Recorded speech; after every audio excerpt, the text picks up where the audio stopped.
Hello, Agnes, and hello, Arnold. Hi, Robin. Um, I it's my birthday today. Happy birthday to me. And what I wanted for my birthday was to talk about something that is just important to me, but maybe less interesting or important to you guys, but you're indulging me by talking about it. So thank you. You're welcome. You're welcome. And the topic is my obsession with these ideas for better agents. And I just want us to try to follow that rabbit hole down and see where it goes.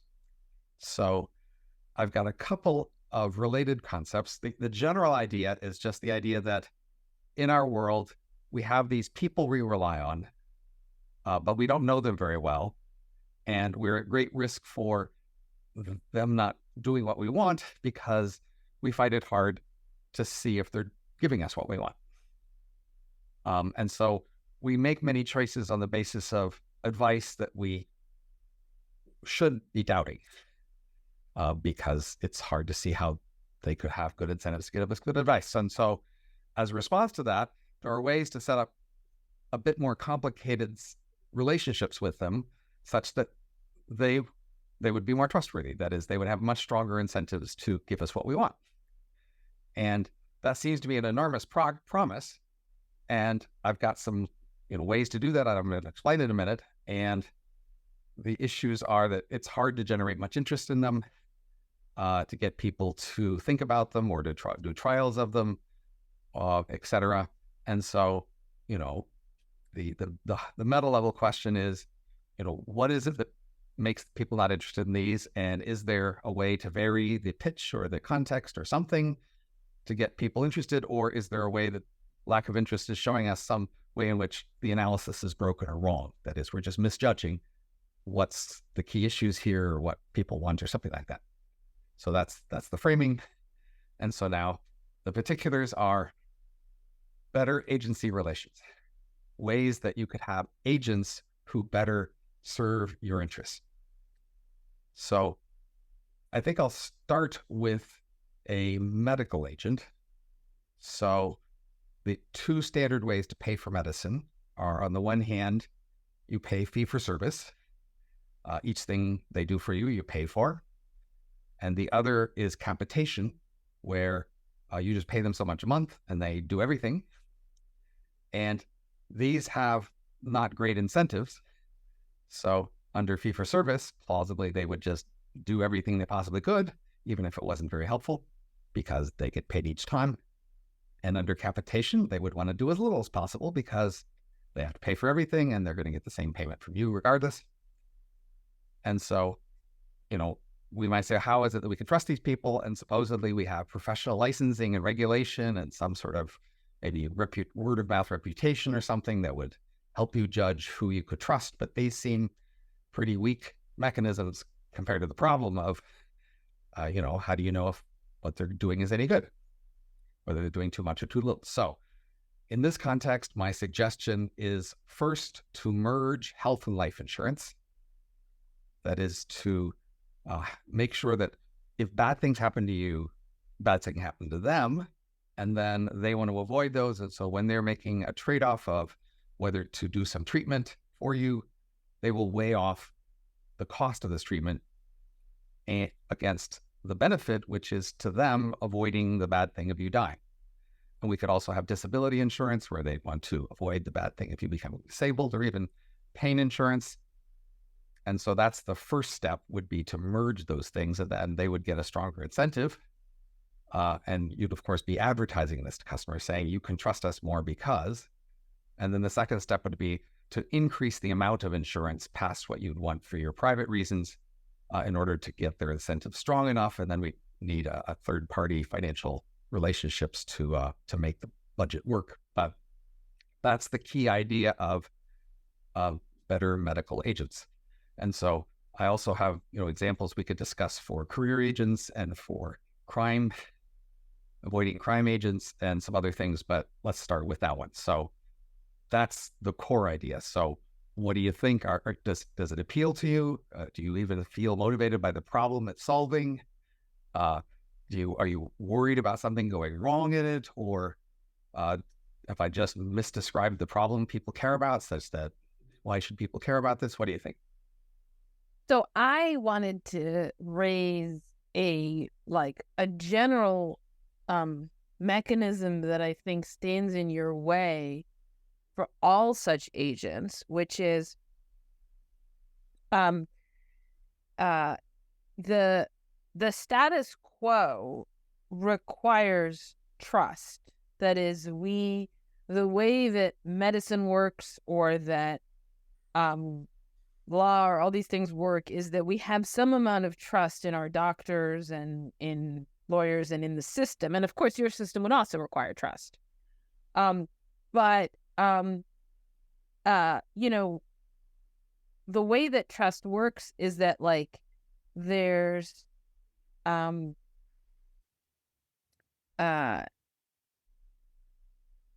there's a certain kind of inhibition. You inhibit certain forms of suspicion with the collective understanding that we kind of can't check those things or can't figure them out, or we've agreed not to think about it or something like that. I don't know what the right analysis of trust is. The point is, given that situation, trying to check those things looks distrustful, right? And so it looks like you're full of suspicion and distrust. And so the attempt to improve above the status quo is going to be associated with distrustful attitudes. Yeah, that's my thought. So before Arnold weighs in, which I hope he will do in a moment, just note the context. We have lots of other relationships where we are distrusting. And so there's a question of why we are so more trusting here, such that would be an obstacle, when in many other contexts we are quite willing to be distrustful. I don't think that's true. I think in all of our relationships with anyone, pretty much, we are trustful. We're not always trusting about the same things.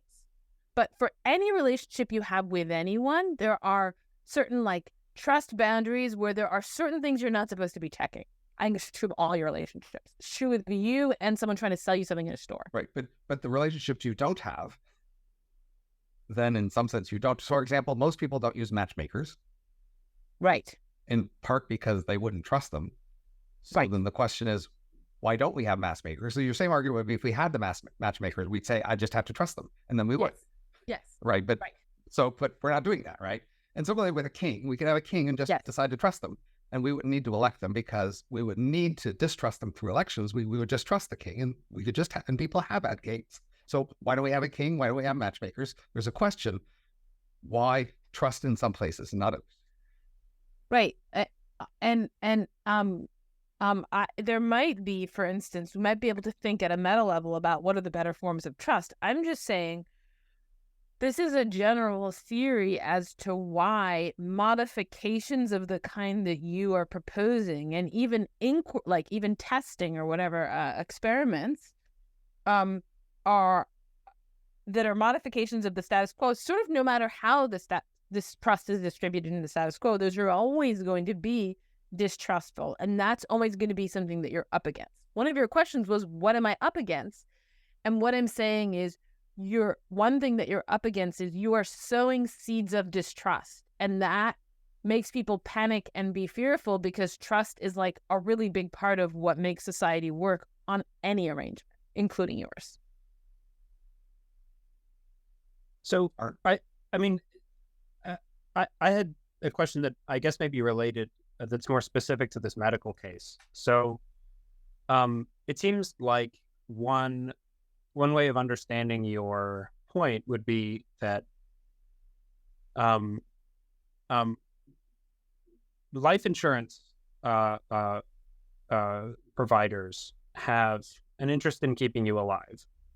Right. And we should just give them more agency over the parts of our life that are related to staying alive. And they'll behave well because they have this nice, strong financial interest. And as far as identifying obstacles to people adopting this, the two that jump out at me are, one, that is, this sounds like the kind of idea where if people could try it, they might really like it. It seems like the kind of thing that would just work well if we could try it. And so one question to ask is, why is it that life insurance companies are so dormant and inactive? In fact, I have this question about insurance companies generally. Why do they do so little for people as proactively in trying to get them to be healthier or to live longer? In general, insurance companies seem to just be very, very passive, and that is a little puzzling. And then the merger would require, a health insurance company or a life insurance company to see the other side of that coin as valuable to them, which they could do if there was a great market demand for it, very naturally. But if there isn't, then we have to sort of try to understand why they would prefer this to the current situation. And then I guess finally, a worry that is sort of on the consumer side would be that, as you've described in some of your work, doctors are among the most sacred individuals in our society, and the advice of doctors is regarded as very sacred. And one of the things that pisses people off more than anything else in the whole world is when insurance companies make decisions that they regard as the purview of a doctor. And this idea that you're proposing is an idea about insurance company agency and allowing them to be more significant agents in our lives, where people in general, I think, really don't like that. They see insurance companies as, mean, money-grubbing bureaucrats, and doctors as helpful, caring people who want to save them. And so they're going to be just very resistant to allowing an insurance company to have any of that agency. So just for context, property insurers and automobile insurers do actually, pay attention to details of your world and give you incentives to change your behavior. So your fire insurance for your house, they will want to know whether you have fire, extinguishers, and whether you're have a fireplace, and that you don't burn trash in your backyard, and there's various things they will be watching for as things that will affect your rates, and they'll happy to tell you that. Similarly, automobile drivers, they will want to know your accident rate, what kind of car you're driving, how often you drive, and they are willing to get more involved in your choices for those things. Mm-hmm. So it's, maybe it's about they're heavily regulated, so there are obstacles to getting the thing. And in fact, in the United States, the insurance regulation for health insurance won't allow you to charge people more who have higher risks. And that's an obstacle because the life insurance market does. And so it's become harder to merge these things than it used to be, but not impossible. There are firms that do, in fact, offer both of these to customers, but it's more presented as a paperwork convenience that you could fill out both paperworks from the same people at the same person at the same time, and they're not really highlighting an incentive effect that are treating you better. A question arose for me with the thing Arnold said, which is just maybe one problem here is that we just don't want really large agents. That is like we think we don't like big business. We're suspicious of large agents in general. Maybe we're least suspicious of government as a large agent, but people are still pretty suspicious of government. And so maybe we think big agents can't really help us. The people that can really help us are like the little guys, like the doctors. And what we mostly want is for these big agents to get out of the way. And part of why we think the big agents can't help us is that a bureaucracy is designed to minimize the role of like human emotion in decision. That's just part of what bureaucracy is. It's not emotional. And we want the people who help us to be emotional, to care about us. So we're all associated with universities who are agents in many ways for their students. They are large organizations. Yes. So that's somewhat in conflict with the claim that we aren't willing to trust large organizations. Churches, of course, are large organizations that people trust. Sporting leagues are large organizations that act as agents for people that people trust. There are many large organizations that people trust. But do notice that the large organizations that people trust have some common features in the way that they interface with the consumer, right? So a university and a church have in common, interestingly enough, the idea of like a local agent who has a personal relationship with you and interacts with you through that. Whereas, like, a corporation, like a life insurance company, I mean, I'll have a life insurance agent, and maybe that agent will make some efforts to get to know me or something, but we just don't see our relationship to firms like that in those terms. That is, I think that there's something really right about Agnes's thought that hospitals are also large organizations, of which doctors are part. Right, but people don't trust hospitals; they trust doctors, and they don't. I think that they don't trust universities; they trust professors, and they don't trust. I don't know. Maybe people trust church. Okay, but there are individual insurance agents who sell you the insurance plans, and they do like visit you and come to your door and try to have a personal relationship with you over years and decades. I mean, that is a thing. Yeah, no, that is a thing. It's just maybe that isn't the usual experience in insurance. What used to be, that is, people moved away from it because it cost more to have this personal guy, and they'd rather get cheaper insurance. So, but it used to be that most insurance was through a particular person who you knew. In fact, right. The rise of insurance was a famous business story in the 1800s because initially insurance was gambling and it was seen as this illicit thing. And door-to-door salesperson had to go around and convince people that no, you were irresponsible to your family if you didn't buy life insurance to protect them when you died. And it was this personal relationship of a door-to-door salesman that convinced people to buy life insurance a long ago. Yeah, so maybe a way to get this to work, and maybe this is something that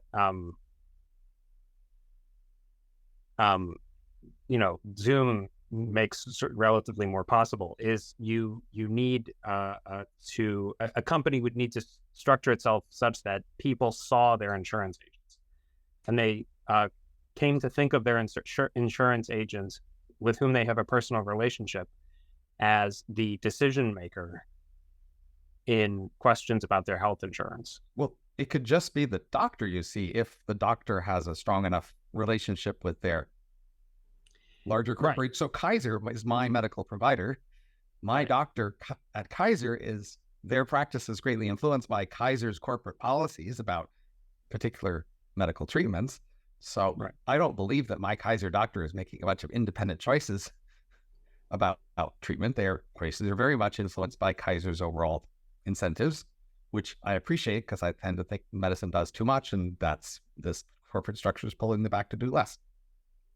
Right. So maybe the solution then is we need to merge not just life and health insurance, but life, health insurance, and hospitals. That is, doctors need to become employees of insurance companies. In Kaiser, the doctors are employees of the insurance company, which has its own hospitals. So yeah. So you could just. So it seems like instead of Kaiser as the per capita payment, we could have this life insurance merging, and then it would look the same. So have you suggested this to Kaiser? I mean, not formally, I don't have access to Kaiser management per se. Yeah, but it seems like, I mean. But when I talk to ordinary people, they aren't very excited by this. So I don't think we necessarily need to talk to Kaiser management to get a sense that ordinary people are not very eager for this. And that's something you guys should be able to introspect to perhaps see what's going on there. Because, so I've taught like healthy economics for many years. I'm going to teach it again next spring. And, after many weeks of being professor of them, then I explain this idea and they nod and they say, yeah, that would work. But there's very little emotional enthusiasm or energy about it, even though people can get very emotional about many other aspects of medicine. This just doesn't appeal. In my observation. Yeah, maybe, I don't know, maybe like the thing that would need to happen is that you'd need to sit down with somebody in a room and say, listen, you should buy health and life insurance from us because we sell them to you together which means that if you die, we won't just be sad. We'll have to pay out a huge amount of money. And so when we're making health insurance decisions for you, the fact that you might die as a result of a bad decision is going to be salient to us. That's a really strange conversation to have with somebody. It's sort of like, it's sort of unsettling in the way. I went to a grocery store once and I saw a chocolate bar that was advertising itself as slavery-free chocolate. Okay. And it was sort of unsettling because, of course, then that suggests that all the other ones, right? Yeah. It's like it would be strange to walk into a room and be told that the special feature of this insurance company is that they care whether you die. Because it is true that if you just get hit by a bus, that's actually quite good news for a health insurance company, right? It's neutral in the sense that you won't get their premiums anymore, but they won't have to do more for you either. Right. They ended up not having to pay out your medical care. That is, if you're old and that happens, then that's not so bad for them. Right. But like, imagine if you could choose between, two different sets of parents. Like, imagine if before you come into this world, you can have a conversation. The first set of parents is just the regular kind of parents. And the second set are ones where they have a bunch of financial incentives for you to be happy or something. And you're like, so which kind of parents do you want? The ones that are incentivized towards your happiness or the other kind?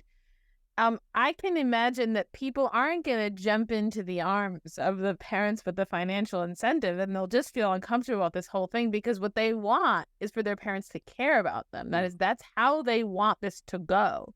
We want our doctors to just want to keep us alive because they'll be sad if we're dead.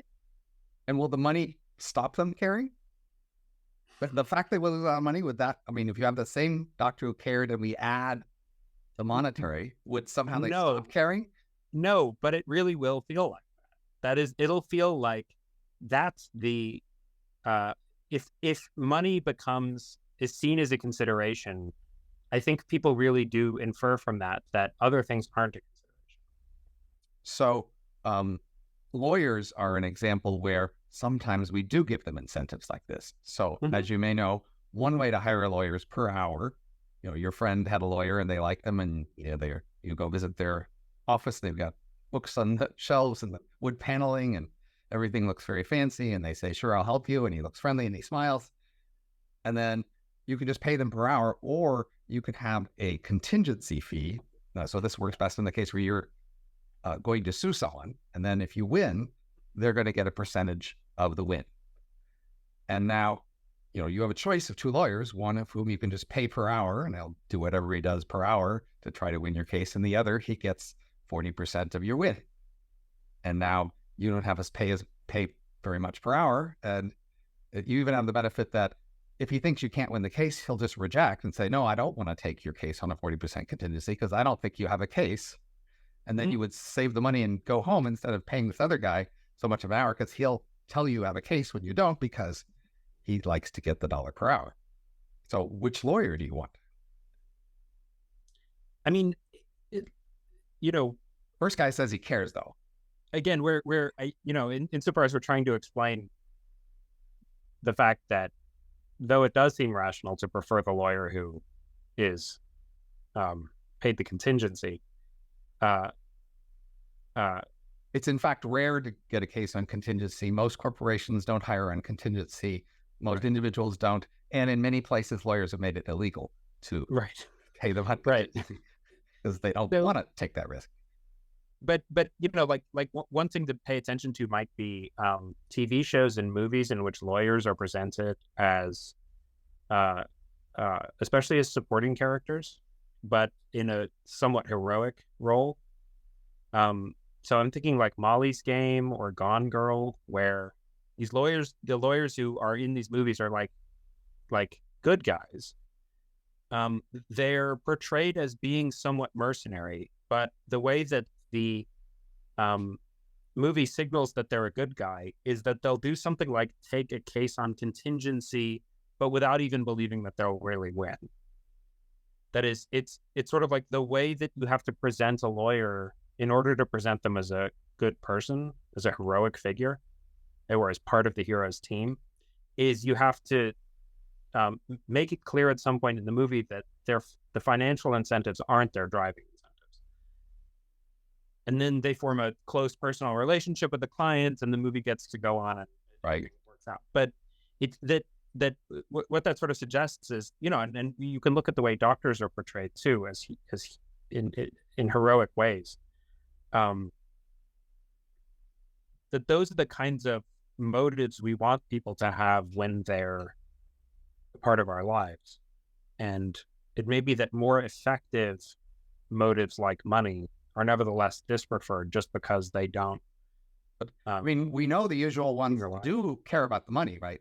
The doctors don't say, "Oh, I'll forego my salary in your case." The lawyers don't say that either. The politician doesn't say, "I'll forego." I mean, none of these people are saying they're going to forego their salary. So they have a financial interest that's not at all concealed. Right. But so I think that I do think that the comparison is not between like the one who works on contingency and the one who you pay per hour, because I think what we're imagining is that in the world where you combine these things, a being that is otherwise recedes into the background, namely the insurance company, would creep into the foreground and start to occupy the role that, like, until that point was occupied by your doctor. And that's sort of underscored by Arnold's thought, we'd have to integrate the doctors into the system. And we don't want the insurance company, like, having that much of a role in our lives. We want them to recede into the background. And that's because we more trust someone in the space of the doctor who, yes, they have financial incentives, but they're not very direct. And that's important. Like, they're going to get paid their salary whether we live or die. They're going to get paid their salary whether or not they do this particular surgery. And so there's enough of a decoupling of their financial incentives and what happens in this particular case with us. They're indirect. And so then we can still think, but they care. And that's motivating them.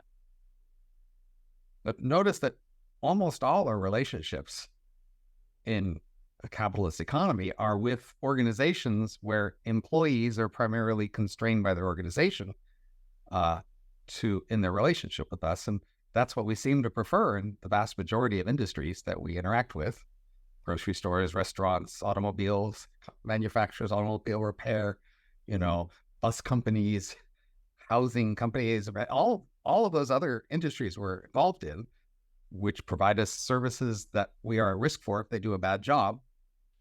We are, the pilot and the steward on a plane. You're worried about the plane crashing or something, but you're trusting the incentives of the company who makes the plane and who runs the airline to do well by you. And you know that if they crash that plane, then they will be held to pay for them and for, all their future customers. And they don't want that to happen. And you're not trusting your personal relationship with the pilot or the steward or the person at the ticket counter for an airline. You're trusting the company overall. I wonder how flights would go if there were no flight attendants, though. That is, I think that having there be someone who wanders, they barely do anything, right? Flight attendants. Right. That would be so scary. Yeah. Like, isn't that weird that it would be scary if there's not someone there, right, who's the representative of the plane? Well, right? I think even a restaurant would be a little scary if you never saw a person and just the food popped out of some hole in the wall on the side or something. Yeah. But it'd be a lot worse on a plane. I feel like maybe since we're halfway through, maybe we should just introduce another kind of agent so that we don't. Let's try another one, because maybe you'll, by considering multiple ones, be able to triangulate some overall pattern that you don't see in just one. So my second example is the example which seems to have the least obstacles of anybody objecting to it in terms of losing from it, and that would be what I call a tax career agent. So at the moment, people in music or acting or athletics or some other careers have agents who take 10 or 15% of their income and who advise and promote them. Most people don't have that sort of thing, and most people seem to make actually pretty bad choices often about jobs, career planning, which school programs to go to, things like that. And the idea is we could give everybody an agent who gets on average 20% of their income and then has a pretty strong incentive to advise and promote them without any cost to anyone. We can do this for free. And you don't have to have one if you don't want it. It's just if you want one, one will be created for you. And the key idea is the government is already such an agent for you. That is, the government takes 20% of your income, but they do a bad job. They don't actually advise and promote you. So all we have to do is transfer this role to somebody else at no cost to anyone. So the key idea is that the government at the moment usually spends more than it takes in. It makes up the difference by borrowing money, which is a way of taking future tax revenue and converting it to current money. Another way to do that conversion is to auction off the right to get all the money you send to the government every year. So, we take you particular, Agnes Callard, and we say, do you want a tax career agent? If you say yes, then we hold an auction. And in the future, all the checks you will send to the government will then be bounced and sent to somebody else, and they'll get the money. And they won't have any control over your taxes or what you're allowed to do. And they don't have any other power but to advise and promote you, but they'll spend on average maybe $500,000 to win this auction. The government gets that money in front instead of the money later. And then you will get this person who you could have listened to, because now they will want to advise and promote you because they're the auction winner. Therefore, they're the one who most expected you might listen to them, and that they might be able to give you good advice and improve the value of this asset they bought, which is a percentage of your income. So now you win because you asked for it, and they can't do anything but give you advice. They win because they decided to be in the auction. Otherwise, they wouldn't have done it. And the government is fine because they get what they were going to get anyway in terms of borrowing. So everybody wins. And this would seem to be a big win, a big gain. Now, you've got this person, you could get advice about your career, and you don't have to listen. They've got no powers over you other than to give you advice. Right now, you don't have anyone. They don't care about everything about you. They just care about your income. But most people who advise you only care about some part of your world, not about everything. So, but many people I talk to, they just find this a disturbing image. Even though you don't have to have one if you don't want one, why not let somebody else have one if they want one? But they're not so sure anybody should be allowed to have one. I have a question about. I kind of a question. So, presumably these would be like someone would have to be betting on you, in effect, Yep. Looking towards the future, and it's like a big gamble. And Yep. What information would they use? How would they decide how much to spend on me, say? So it's like, say, buying a piece of land.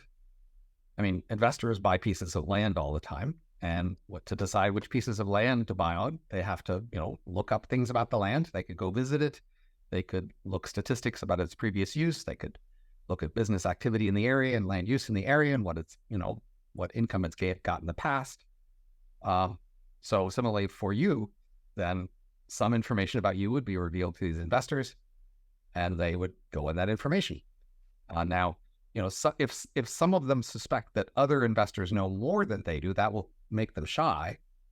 And you might pick out particular people you'd like to be your tax career agent and tell them, hey, let me tell you a lot about you, and I would like you to be a bid in this auction. I want you to win. And you could influence the auction result by, selectively pitching to particular people. Because remember, part of the big value is, will you listen to them? So if you could say to someone, I would listen to you, that would convince them that this asset is worth more to them than somebody else. And they would then be willing to invest more. But just like with a piece of land, if you want to sell a piece of land to people, often you might pick someone that you want to sell your land to and say, I'd like to sell the land to you. Here's why I think it's valuable. Here's why I think I'd rather you have the land than somebody else. And if you're a land buyer, you have to worry. If other people have that advantage over you, maybe you should be a little more reluctant to buy the land. So, I mean, one thought that I haven't had before about this proposal is that it creates a bunch of incentives for, in effect, spying on people, that where we might think, like a big part of what sustains privacy is just the absence of those incentives. That is, people don't know that much about us mostly because people don't care and they don't have a reason to find out. And we don't have a lot of ways ultimately, especially in a online world, of preventing them once they have big incentives. And so there's reason just not to create those incentives. But the consumer could just, say how much interference they want or how much input they want to give. And it might affect the amount that people are willing to bid on you. But if you said ahead of time, the only thing this agent should know about me is the kinds of things that I would put on my tax forms. I want no closer examination of my life than that. And they can only advise me on the basis of that. People might be less willing to bid for you, but presumably you could just draw those limits yourself. And you'd have an incentive not to. That is, you'd have an incentive to say, give them more information if you thought that the advice that you were going to get was good.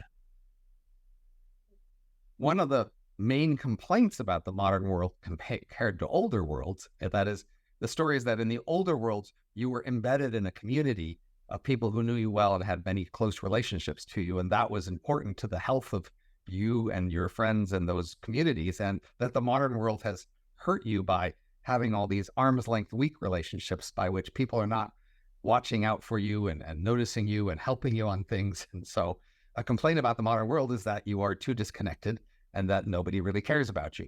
And so, for example, people, get onto drugs and then overdose because nobody in their world really cares enough to intervene and say, hey, this is a problem. So here we're making people who do care more about you and care about you positively. And then we say, oh, no, you don't like that. I guess you would have hated the old world even more then, right?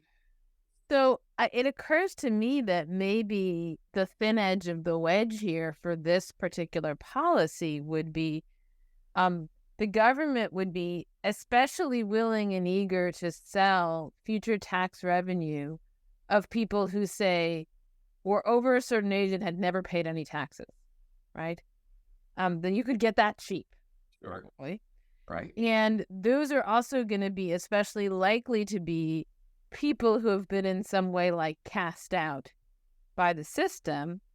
And so we could sort of pitch this first as a kind of almost like insurance or remedial thing to help specifically those people, where now here would be somebody who is interested in, the drug addict who's been in and out of rehab or whatever, and who has an incentive to help that person specifically. Sure, because you can imagine helping those people more perhaps, but it's just about anybody that the agent can help, they would be an attractive target. Now, at the opposite end, somebody who is wealthy might want to just buy their own tax-free agent asset and just lower their marginal tax rates. So it's a way of paying up front to pay fewer taxes later and then have a better incentive to earn more money later. And so there's not a problem with do you trust them because they are you. Right. That also seems to be a win for everybody. I mean, nobody loses that scenario. Right. But it might be that maybe those are the two constituencies that you'd first want to pitch this proposal with reference to, that is, because I think that most of us, if we're doing okay in life, are a bit wary of some giant organization that it doesn't have to be giant. It could be just one person who bought it. This doesn't have to be a huge company. One person can buy your one asset for one other person. Okay, but that's even creepier, actually. So there's just okay. I know you want the friendly doctor, but you don't want him because he's creepy, and you want the big company, but you don't want it because it's creepy. Everything's creepy, I guess. I think that if there were a regulated sort of industry of the special advice school that these people went to, right, and they had to pass a bunch of tests, and they had a diploma, and they had their leather-filled office with the books and whatever, then yeah, that might reassure me. But otherwise, if it's just freelance advice giver who's bought up my revenue, and I don't know why they chose me, it seems creepy either way. Right? But you're threatened. It's not just that you could just ignore them. You feel somehow they're gonna sneak up on you in the middle of the night and hurt you. Yeah. or like just manipulate me, or yeah. Manipulate you into making more money. Well, yeah, I mean, exactly. it seems like the essential problem with these proposals is that we probably, for evolutionary reasons, have a very deep sense that there are certain kinds of relationships that should be relationships of love or friendship, because that's way more reliable than relationships of financial. But almost none of your professional relationships are of that form. No, I know. And then we've gotten used to seeing some of those relationships in sort of bland, unemotional, institutional terms, and we haven't gotten used to others, right? So we have not gotten used to doctors, but we have gotten used to certain kinds of insurance, say car insurance agents or something. Like we've got a partial acclimation to the world of institutions, right? And what you're asking for is for us to acclimate more. So another example might be real estate agents. Yeah. So it turns out, I remember there's data that basically a real estate agent mainly wants to just have you buy something and be gone. Yeah. They don't actually care that you get the best thing for you. They have much stronger incentives. Just you pick something and you be done with it. So it turns out when they pick something for themselves, they wait a lot longer. They look at a lot more things when they're picking for themselves. When they're picking for you, they're trying to get you done. They're going to say, this is great for you. You're not going to buy something better. Take it, go. Right. Right. And so you might want a real estate agent who then had stronger incentives with respect to you liking the house. And we can imagine constructing such a thing, but would you find that creepy? Yeah. I mean, basically, maybe the thing to look at is how did we go from seeing certain kinds of relationships in institutional terms, or from seeing certain kinds of relationships in personal terms to seeing them in institutional terms. The most important of which being like that we went from accepting that we would not be ruled by a lord who has a divine right of rule because of his descendancy from Adam, and we've known all our lives, we're known as parents all of our lives, and we've just come to accept that we will be ruled by this faceless bureaucracy, right? And we've only partially gotten there because we still care way too much about who's president and so on. But we've made that transition, and the question is just how. And then we need to figure out how we can get people to make that transition in the parts of their lives where that transition would be a real improvement, right? So can I connect the tax career agent to us as teachers? Because a plausible way in which students might better trust advice from teachers or even what we teach is if we had a stronger incentive in the students. Yeah. So imagine universities had a percentage of your income. Imagine, in some sense, the university became your tax career agent. That is, they were getting, that could make sense. That is, for the university to become your tax career agent when you're a student. And now we as professors would, face rules and advice from our administration telling us which students to emphasize and which directions to push them because it looked like that would be profitable for the university.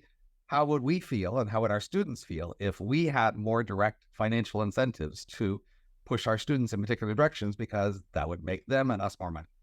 I think universities are ideal candidates for this program. That is, if governments were willing to accept it, universities would 100% buy this.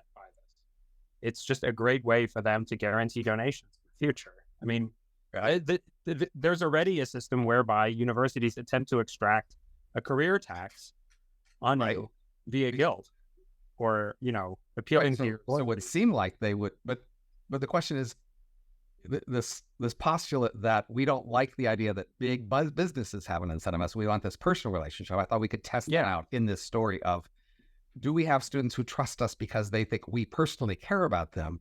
And will this sort of larger institutional incentive cause a problem there where they would less like the relationship with each of us? Yes. Yeah. I mean, aside from the fact that universities are fiscally, in my experience, pretty conservative, I think if you got a government to offer this, to be willing to offer this to universities would buy it. And I think that the students would be happy to live in this arrangement. I think students would be happy to listen to universities, especially because the universities could offer pretty immediate incentives to students to sign on to this kind of program. in the form of tuition credits, right? Just to be clear, some universities have actually taken percentages of, or at least, percentages of future income as a substitute for tuition. That's happened in the world. Yeah. Last few decades. So, but I think Agnes disagrees with your assessment here. Oh, okay. Agnes, what do you think? I didn't disagree that universities would want to do this. I have no idea, but I think that it would be look, the thing you said about Kaiser, Robin, you're like, I like the fact that the doctors are constrained by Kaiser to give me less medical care because I think medicine doesn't work. And so then I get less medicine, which is what I want. That is not how most people think, right? So most people will take the first few premises of your argument and then it will lead them to, I hate Kaiser, not I love Kaiser. And so I think that my students, as long as I badmouth the university enough, it might work out even. That is, if my students got the sense that I was disloyal, that I was not responsive to these incentives, that I was giving them the real advice, what I thought was good for them, not what I thought was going to make my, superiors happy, whatever, it still might be okay. But if they thought about me as you think about those doctors, namely, I'm going down a checklist that the university gave me and I'm like, ooh, better not give this one the advice to go to grad school. That's not the road from which they'll make the most money. They'll make more money if they go into investment banking. No, my students would stop trusting my advice. I mean, independently, I don't think my students should take my advice, and I tell them that. So, but we already did the podcast on advice, so we can set that aside.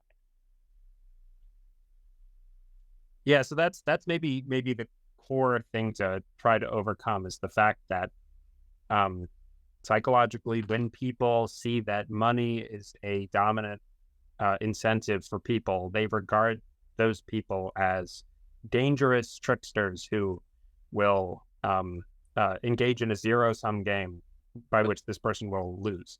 But most of our relationships are with such people. That is, when you go to a restaurant, the waiter has such incentives when they recommend the specials for the evening. When you go to a clothing store, the person telling you it looks great on you has those incentives. Whenever I realize that, I don't trust them anymore. Like when the waiter comes over and they're like, "Would you like drinks?" My first thought is, yeah, that's going to push up the amount that I pay, and so it's going to push up your tip. I know why you're pushing drinks on me. Like we don't want to go to nonprofit restaurants, and we don't go to nonprofit car dealers. I mean, if we hated this enough, then nonprofit versions would show up where they made it very clear that these people talking to us had no incentives whatsoever, but we don't do that. But waiters, I think, have every incentive to produce a convincing illusion that they are not motivated by money at all, right? And so all of these places where we do accept for-profit behaviors, nevertheless involve employees that have to convince you that they're not doing it for profit. Like we're really freaked out. That's a really good point. That's a really good point. And maybe part of what all of your examples do for the person who encounters them is confront them with a situation where it's obviously going to be impossible to produce that convincing illusion. Yeah. But it's not clear that creating better incentives makes the problem worse. That is, so imagine at a restaurant, you knew that if anybody died from their food, they'd get a $10 million bonus to the restaurant for them to redo their, facilities. Okay. Would you be more comfortable with that restaurant because this guy had the image that he didn't care? I mean, it would seem like moving away from that would be better, right? If I could choose between two restaurants and the only difference between them is that one of them will get shut down if I die of food poisoning at that restaurant, I'm not inclined towards that one. That creeps me out and I don't want to go to that restaurant. When they have a better incentive not to hurt you with their food, you don't like that restaurant. Correct. When they have a better incentive, I do not like it. And I think the explanation is the thing that Arnold said. I think I don't want to think about the restaurant killing me. And they're making me think about that. Well, you don't have to think about that while you're at the restaurant. You could think about it ahead of time in general. I mean, sounds like... Okay, hold on. Imagine your waiter comes out and they're ready to take your order. And you notice that they come out with a police officer, and the police officer has his gun drawn, trained on the waiter. And he says, listen, if this waiter attacks you, I'm going to take him out right away. You're totally safe. You're not going to be there by sitting, oh, that makes me much more comfortable with the waiter experience that I'm having right now. You would be terrified of this waiter who is apparently so lethal and so fast that he needs to have a cop trained on him at all times. It would just freak you out. But of course, the waiter has now a much greater incentive than a normal waiter not to attack you. But the only thing you're going to be thinking is, this is some kind of super murderer waiter. Like, So the analogy there is that you believe the situation where doctors would have an incentive to give you bad treatment is so rare that it's not even worth thinking about. And then telling you that we've given you better incentives now says, oh, the problem is more common than I might have thought. And now I don't want to be around the space where the problem is common, because I thought, of course, doctors always just give me the best treatment because it's the law. Yeah. I think that that's right. It's, do you remember when we were at Vibe Camp, Robin, and they're like, how do we get more women at Vibe Camp? And someone's like, how about we just like pay the women to come in? You're like, no, that's a bad signal. Well, basically, this is just the same problem. So there are times in which customers are willing to be skeptical, right? Yeah. For some kinds of products.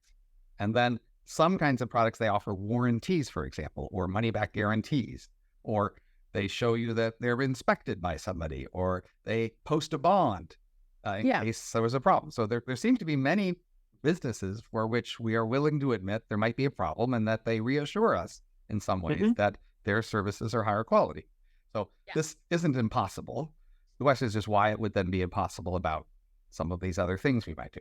Yeah, no, I think it's absolutely possible to get this to work. It's just a question of getting us to see certain kinds of institutions and economic relations in those terms when we don't currently see them that way. Because you're completely right that we have absolutely done this with other kinds of economic transactions, right? Nobody goes into a car dealership thinking they're making a friend or thinking that they're getting a car sold to them out of love. We just accept that it's an economic transaction, that their incentives are in, a particular direction. So we just have to figure out it's just a matter of figuring out how to get people to make that transition with regards to healthcare. So I think if there were a car dealership that really did work that way, I would totally shop there. The local car dealership. Car dealerships have every incentive, and they make every effort to try to make it cheap. Saturn tries to be that. That was the Saturn shtick. Oh, yeah. Saturn says, look, there's a price. It won't vary. We can't control the price. You come in here, you'll just get the one price. You don't have to worry about us trying to screw you on the price. Just come buy a car from Saturn. Yeah. But I want to come back to the thing I said first, because I actually really just think that that's where we've landed, namely that there's a certain way that like trust is distributed, and there's a certain pattern that it takes for like relationships. There might not be that much reason why, like what it is for me, like say, my trusting Arnold, right? Arnold and I are now like, physically like separated, that he's in Philadelphia, I'm in Chicago. And like, he tells me about stuff he's doing, and I don't think he's lying to me. But I could ask him for proof. I mean, I could be like, show me photos or show me this or that, right? And I could just imagine a form of marriage where that's how it worked, and it wouldn't necessarily be bad or negative or whatever, but to say to Arnold, let's transition to the kind of marriage where we give each other a lot more proof, that's a terrible signal, and it's hard to do those transitions. So yeah, I have one theory here is that we by habit trust high status prestigious people but not low status unprestigious people. And the problem is we are quite willing to distrust car salesmen and janitors and busboys and everything else because they're low status. But it's a problem for us to suspect high status people. And an anecdote just occurred to me from early in my work career. I was working at this computer lab, and we just got these new computers, which were really expensive computers. And, the next morning after one had been delivered, it was gone. It was disappeared. And we questioned what happened to it. And immediately we suspected the janitors of stealing because they weren't one of us and they were outsiders. And turned out that the janitor had thrown it away because it looked like trash, because you left it. The rule was if you leave something outside your office, it's trash, and he takes it away. And he just followed the rule. And somebody had stupidly left this new computer. So what was right? Well, it wasn't them stealing it or being illicit. It was just they were following the rule. But I mean, the point is, as you may know, when something is stolen in a rich household, they're willing to was it the cook or was it the maid or, was it the driver stole the jewels? It wasn't, the son or the visiting cousin because they're one of us, right? And so there's just this way in which distrust often is directed toward whoever's low status. And so you might say, well, doctors are very high status, lawyers are very high status, politicians are even. Of course, once upon a time, we just trusted the king. And then I guess at some point we're willing to distrust the king. And surprisingly, we're willing to distrust our top political leaders, not willing to distrust our professors or our lawyers or our doctors. But maybe soon we'll live in a utopia where we distrust everybody. But I mean, something that's just occurred to me is just as a practical solution would be corporations, in order to produce to get more trust, may just have I'm getting this from your Age of M book, may have an interest in getting a language model who you can talk to, right? So you can go to their website and you can say, listen, Merrill Lynch, I want to have a conversation with you. And Merrill Lynch will politely but firmly explain to you why it makes the decisions that it did. It says, well, look, here's your file and here's the details in it. And here's the kinds of considerations that we're taking in. And you sort of get a sense of why it was making the decisions that it was making. It wouldn't just look like a big black box. You could have it explained to you. That already happens with humans. No, I know, but people don't see that as, I think, particularly available to them. That is, you call customer service, you wait 6 hours. It's somebody who doesn't know what they're talking about. They speaking in an accent you can't understand. Right, but they're going to present an argument that looks good to them, and they'll do it with the human or the language model either way. And you'll still have to wonder if you can trust their explanation. Yeah, right. But people take things like ChatGPT to be high status. Like, say the lawyer who tells you to go ahead with a bad case because he's charging you per hour. If you ask him why to go ahead with the case, he'll give you some reasons. And then a large language model will also give you the same sort of reasons, but it will be selective. It won't be giving you the bad reasons. It'll be giving you the good reasons because they want you to keep paying them so much an hour. Yeah. You're not overcoming the trust problem by just having them explain things if you can't audit their explanations very well. Well, remember that we're not trying to overcome the trust problem as in get better epistemic relations to the decisions that these things are making. We're trying to overcome the psychological trust problem. That is, trust is a psychological phenomenon. And we're trying to figure out how we can create trust in faceless institutions. I mean, given the opposite. I think we have too much trust. How can we undermine the trust that we have so that we actually get effective service? Because we're actually trusting ineffective service. I mean, as you know, in fact, on average, medicine doesn't work for people. On the margin, people who have more medicine aren't healthier. So there's a huge collective problem with the quality of medicine we're getting, which is a reason why you might want to distrust it more. Where are we on time? About the end. Any last words? I think that you might be alone in your view that we have too much trust. Or at any rate, that's not something I hear a lot of other people saying. So it's worth, I don't know, I'm thinking about like what should be your next, where should you push? And my advice would be, though I don't have great incentives for producing this advice, so take that into account. But my advice would be, too much trust. How could we get less trust in our world and make the case for that? And also that the career agents, what if we focused on the people who have been excluded from society, drug addicts, etc., homeless people, and we're offering them a service in effect. If you pitched it that way, that might be better. That's my final thought. Arnold, final thoughts?